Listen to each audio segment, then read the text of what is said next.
Daddy, మేం వెళ్ళి మొక్కు తీర్చుకొని వస్తాం. ఆనంద్, ఆకాష్, బుజ్జమ్మ రండి. ఆగండి. మీలో ఎవరెవరు ఏం మొక్కున్నారు? నేను పుట్టలో పాలు పోస్తానని మొక్కున్నాను డాడీ. నేను 111 కొబ్బరికాయలు కొడతానని మొక్కున్నాను డాడీ. నేను 18 దీపాలు వెలిగిస్తానని మొక్కుకున్నాను డాడ్. నేను కూడా మొక్కున్నాను డాడీ. ఏం మొక్కున్నావు బుజ్జమ్మ? గుడి చుట్టూ 11 సార్లు ప్రదక్షిణలు చేస్తానని మొక్కుకున్నాను. వాళ్ళంటే అమర్ సొంత పిల్లలు, నువ్వెందుకు మొక్కుకున్నావు? నేను కూడా డాడీ సొంత కూతుర్నే కదా ఆంటీ. ఏంటి, నువ్వు అమర్ సొంత కూతురువా? సార్ బుజ్జమ్మను తన సొంత కూతురులా చూసుకుంటారు కదా మనోహరి. అవునండి, అందుకే కదా సార్ని బుజ్జమ్మ డాడీ అని పిలుస్తుంది. సరే, మీరెళ్ళి మొక్కులు తీర్చుకోండి, నేను ఇక్కడే ఉంటాను.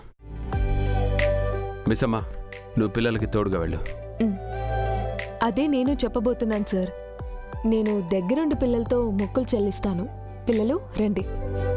సార్, నేను కూడా వెళ్ళి వాళ్ళకి కావాల్సిన ఏర్పాట్లు చేస్తాను సార్. అలాగే. పదండి.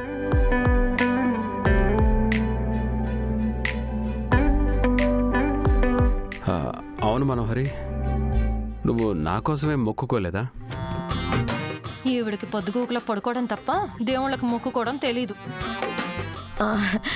ఎందుకు మొక్కుకోలేదు అమర్? వీళ్ళంతా చాలా లేట్, ఇప్పుడు మొక్కులు చెల్లిస్తున్నారు. నేను ఎప్పుడో మొక్కు చెల్లించాను. ఎప్పుడో అంటే? అదే నీకు యాక్సిడెంట్ అయినప్పుడే మొక్కు చెల్లించాను అమర్. యాదవా చెప్పు. అవును సార్, మనోహరి మేడం అప్పుడే మొక్కు తీర్చేశారు. ఏం మొక్కు చెల్లించావు? నేల భోజనం సార్.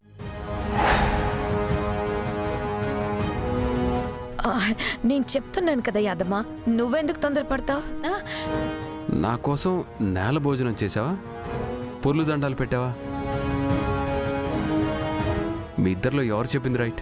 ఇద్దరం రైటే అమర్. ముందు పొర్లు దండాలు చేసి తర్వాత నేల భోజనం చేశానని చెప్పబోతున్నాను, ఈలోపు యాదమ్మ చెప్పేసింది. మీరు పొర్లు దండాలు నేల భోజనం చేశారా? ఎప్పుడమ్మా? ఏ గుళ్ళో? ఈ గుళ్ళోనే పంతులు గారు, చాలా రోజులైంది. నేను మిమ్మల్ని ఎప్పుడు ఈ గుళ్ళో చూడలేదే. ఆ రోజు మీరు లీవ్లో ఉన్నారు, వేరే పంతులు గారు ఉన్నారు. లీవ్ పెట్టడానికి ఇదేనా ఆఫీసా అమ్మా? గుడి. 365 రోజులు నేను ఇక్కడే ఉంటాను, నా నివాసం కూడా ఇక్కడే. అయితే ఇప్పుడు ఏంటండి, మీరు మా మేడం ఏమి చేయలేదంటారా? నాకు తెలిసి చేయలేదు. చేశాను పంతులు గారు. మీకు అంతగా అనుమానం ఉంటే సీసీ కెమెరాలు ఉన్నాయి కదా, వెళ్ళి చెక్ చేసుకోండి. అయ్యయ్యో, ముక్కంటి ఆలయం అమ్మా ఇది. అన్నిటికీ సాక్షి ఆ దేవుడే, మళ్ళీ కెమెరాల సాక్ష్యం ఎందుకు? పంతులు గారు, మీరు మంత్రాలు చదవండి, క్లాసులు తీసుకోకండి. గుళ్ళో అబద్ధాలు చెబితే కళ్ళు పోతాయమ్మా. ఎక్కడో చేసిన పాపం గుళ్ళో పోతుంది, గుళ్ళో చేసిన పాపం ఎక్కడికి వెళ్ళినా పోదు. అమర్, ఆ పంతులు గారి మాటలేం పట్టించుకోకు, ఆయన కొంచెం మతిమరుపు ఉన్నట్టుంది.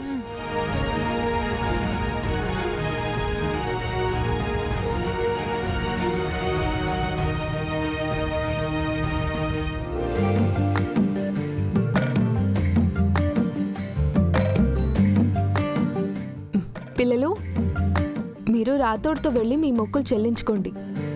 రాతోడ్, నువ్వు దగ్గరుండి పిల్లల్ని చూసుకో. మీరెక్కడికి వెళ్తున్నారు మిస్సమ్మా? నా మొక్కు చెల్లించుకోవడానికి. మీరు కూడా మొక్కుకున్నారా? ఏ రాతోడ్, ఆయన కోసం ఇంత చిన్న పిల్లలే మొక్కుకున్నప్పుడు ఆయనతో తాళి కట్టించుకున్న భార్యని నేను మొక్కోకూడదా? సారీ మిస్సమ్మా, మర్చిపోయాను. నాన్న కోసం నువ్వేం మొక్కుకున్నావమ్మా? బుజ్జమ్మ, మనం చిన్నపిల్లలం కాబట్టి చిన్న చిన్న మొక్కులు మొక్కాం. మిస్సమ్మ పెద్దది కాబట్టి పెద్ద మొక్కే మొక్కొని ఉంటుంది. అవునా మిస్సమ్మా, అంతలా ఏం మొక్కుకున్నావు? ముందు మీరు వెళ్ళి మొక్కు చెల్లించుకోండి.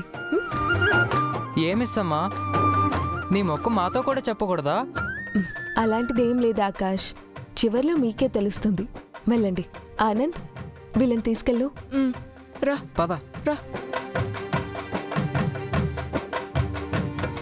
మీరేం మొక్కున్నారో నాకైనా చెప్పొచ్చు కదా మిస్సమ్మా. గుడి మెట్లు శుభ్రం చేసి పసుపు కుంకుమ బొట్లు పెట్టి తలపై నిప్పుల బోనమెత్తుకొని మోకాల మీద మెట్లెక్కి అమ్మవారికి నిప్పుల బోనం సమర్పిస్తానని మొక్కుకున్నాను రాతోడు.